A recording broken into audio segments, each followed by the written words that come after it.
नमस्कार. पुढे रोहिणीमध्ये तुमचं खूप खूप स्वागत आहे. कसं आहे मंडळी, उन्हाळा सुरू होताच आपल्या इकडे म्हणजेच महाराष्ट्रामध्ये उन्हाळी काम चालू होतात.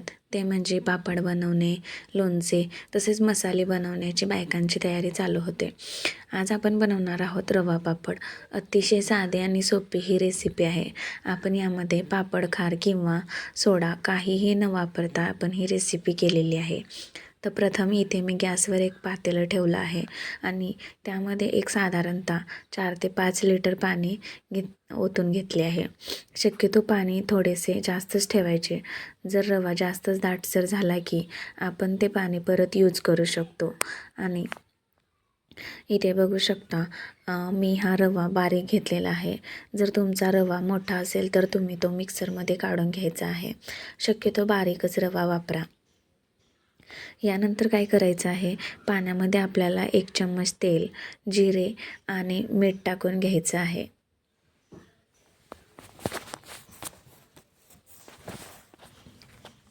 पाण्याला उकळी आली की गॅसची फ्लेम कमी करायची आहे आणि त्यामध्ये आपल्याला हा रवा थोडा थोडा करून टाकायचा आहे. याच्या गुठळ्या होऊ नये किंवा खाली पातेल्याला ते चिटकू नये म्हणून आपल्याला सारखे ढवळत राहायचे आहे. आणि रवा रेसिपी ही एक अशी रेसिपी आहे की यामध्ये आपल्याला जास्त वेळ लागणार नाही. रवा भिजवण्याची सुद्धा गरज नाही आहे. ही झटपट रेसिपी तुम्हीसुद्धा नक्की करून पहा आणि चवीलासुद्धा हे पापड खूप छान लागतात. आणि हा आपला रवा हळूहळू दाटसर होत आहे. मस्त एकसंधसुद्धा होत आहे.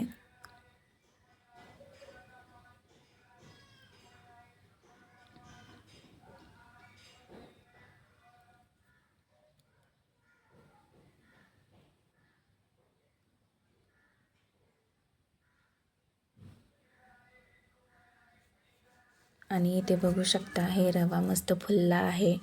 जास्त दाटसरही नाही आहे, जास्त पातळही नाही आहे. पळीपापड बनवण्यासाठी हा एकदम योग्य आहे. तुम्ही असा बनवू शकता. इथे मी शीट घेतले आहे आणि त्याला तेल लावलेलं आहे.